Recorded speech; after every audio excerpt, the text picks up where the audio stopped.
So what's up guys? Welcome back to my vlog. I'm Arnold G Vlog yan. Kung nakikita nyo dun sa aking YouTube channel guys, ayan. Ang content ko ay tungkol dito sa Hungary. Yan, nasa Hungary kasi ako guys. Yan, nag-apply ako dito as a factory worker. At today's video, itutur ko kayo sa bago kong accommodation.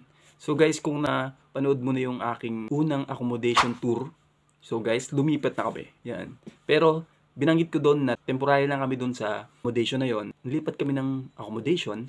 At hindi ko alam kung temporary pa rin dito kasi alam ko na yung company namin ay may ginagawa pang isang permanent accommodation. Pero ngayon, lumipat ulit kami.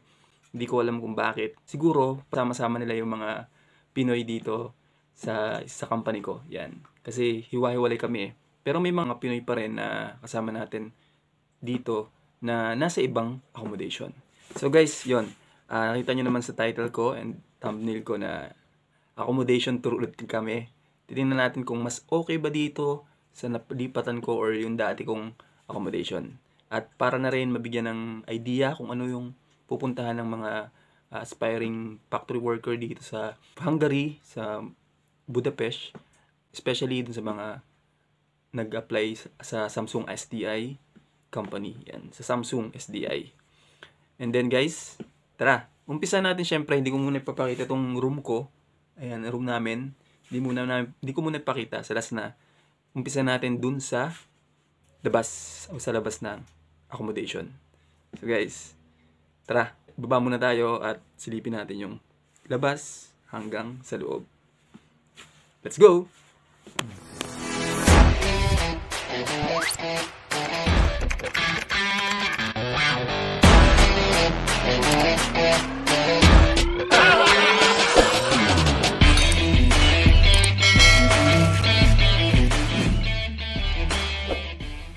Yan, nandito na ngayon tayo guys sa sa labas ng accommodation. Yan.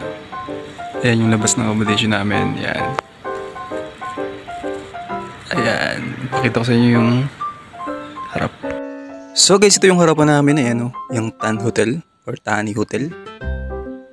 So guys, dito yung entrance namin. Yan, ito yung pasukan ng mismong hotel namin. Ayan, dyan. Ayan, dyan yung mismong entrance.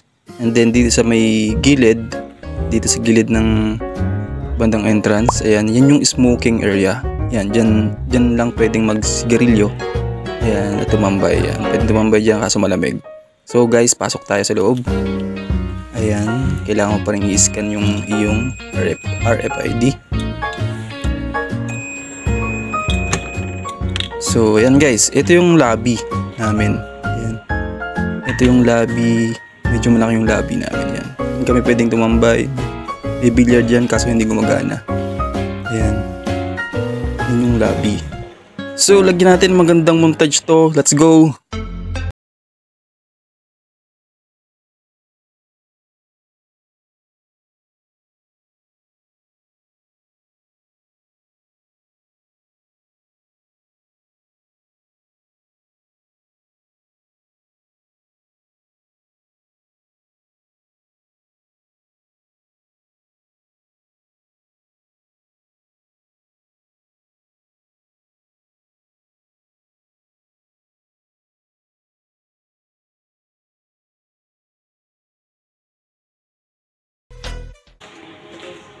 And then guys, ito yung reception namin dito.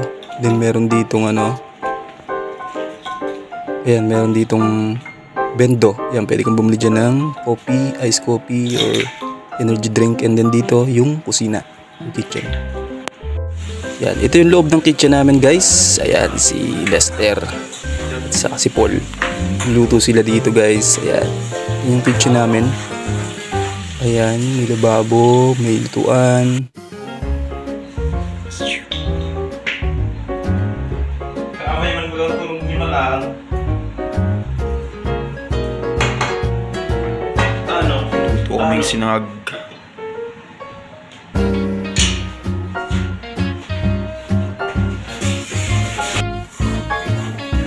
Chef.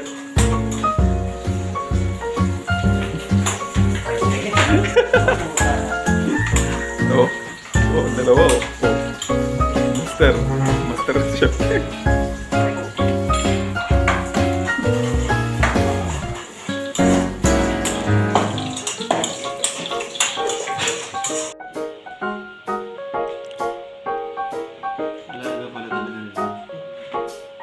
May isa pa, may itim, no? Alin? Picture? Picture mo?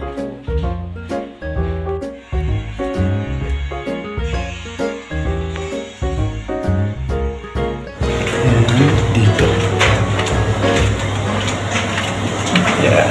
So guys, dito yung aming kitchen. Kitchen ko rin. Dito yung aming laundry. Ayan. Yan yung washing sa dalawang dryer. So guys, yan. Sa basement kasi to, kaya medyo malinis naman. Kaso sa basement kasi, yan. Yung nakasampay dyan. Pwede ka magsampay dyan kung gusto mo magsampay. Yan. Hinihintay ko pa yung dryer ko. Ito, galaba ko ngayon. Hintay ko yung dryer ko. Labas tayo.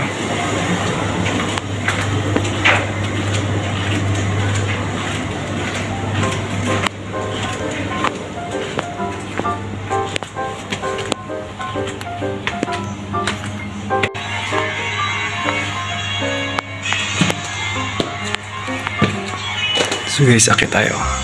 Ayun ang room number.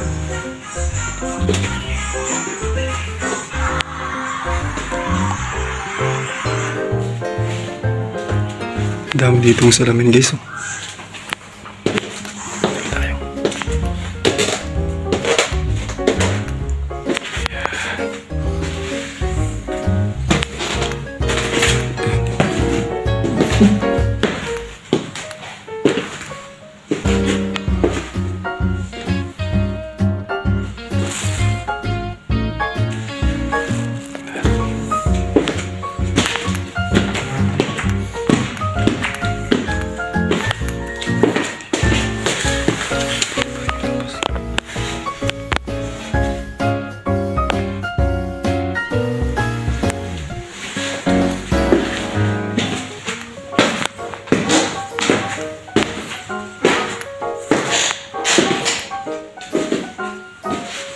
Ayan guys, pasok na tayo dito sa room natin, sa room ko. Yan, number 32.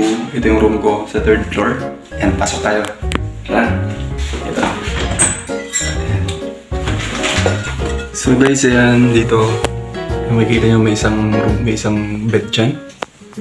At, ayan, isang bed dyan. At tingnan nyo naman guys yung loob. Ito, CR namin. Ayan. And then, yung room namin, ito room ng kasama ko. Dito, yan. Ito yung room ng kasama ko, yan. And, yan yung room niya. Mag-isa lang siya dito sa medyo tabi ng pinto. And then, tabi ng CR. Ito yung room namin. Medyo makalat pa. Ayan, medyo makalat dyan guys. Kasi puro lalaki naman kami. At okay naman, hindi naman siya madumi. Makalat nga lang yung gamit namin. And then, ito yung rep namin. Dalawang rep, isang rep. At saka yung nasa unahan niyang kanya. Yan. And then guys, tingnan nyo naman kung gaano kaganda dito. Ang sarap magkape dito guys habang nakatingin ka sa bintana. Ayan o. Sobrang solid. Ayan. Sobrang solid. Ayan. Oh, ang ganda guys. Kita mo lahat oh. Ayan. Tapos yung araw. So guys, dito pala. Ayan, dito pala guys yung araw. Ayan, kita nyo yung araw nakakasilaw. Ayan. Ayan. Medyo nakakasilaw siya. Ayan. Yung araw dito guys, dito siya sumisikat. Then pag ganun yung pag ganun yung lubog niya, ibig sabihin sobrang liwanag dito guys kapag daytime. Kasi hindi siya lumulubog pabalik pag ganun, palubog. Ang ano niya, dito sisikat siya guys pag ganun patagilid. Kaya sobrang solid ng lugar na to. Yan, lalo na dito sa aming kwarto kasi liwanag lagi.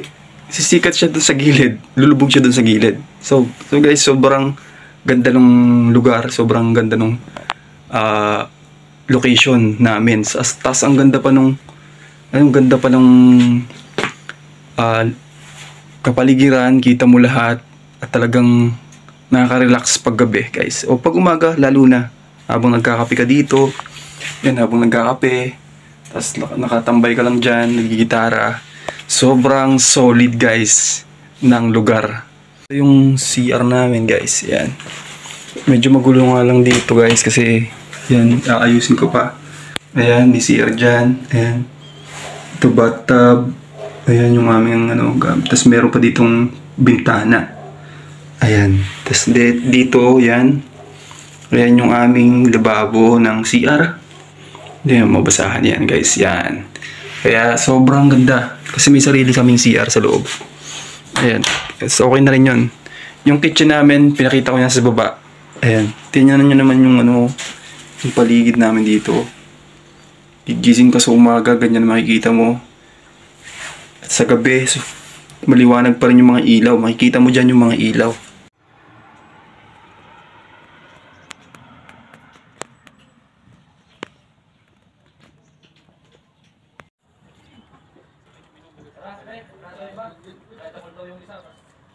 Yun nga lang guys, dito medyo malayo sa city, pero isang bus lang din. Medyo malayo siya na malapit. Yan, isang bus lang kasi hindi tulad dun sa dati, medyo malapit. Kaya pag nag-bus ka, lugi ka. Pero pag naglakad ka, pagod ka naman. Kaya okay na yung nagbabus ka, mura lang naman yung bus dito sa Hungary. Sa isang single journey mo. Ayan, mura lang naman. Siguro nasa 30 pesos to 40 pesos. 50 to 50 pesos ang isang sakay. So guys, ayun. So guys, yun nga, nalibot natin yung accommodation ko dito. Okay naman, maganda yung view, maganda yung lugar, tahimik. And then, medyo malayo nga lang yung mga bilihan pero nalalakad naman namin. Wala namang mahirap sa Pinoy. So guys, sana na bigyan ko kayo ng idea tungkol dito at yung mga darating dito. Welcome kayo dito guys. At sana dito kayo punta para may kasama kami. So guys, thank you for watching. Please like, comment, share, and subscribe para updated ka sa mga ganitong content, sa mga gala natin sa Hungary, sa mga information na tungkol dito sa Hungary. So guys, thank you for watching. See you on my next vlog. Bye-bye!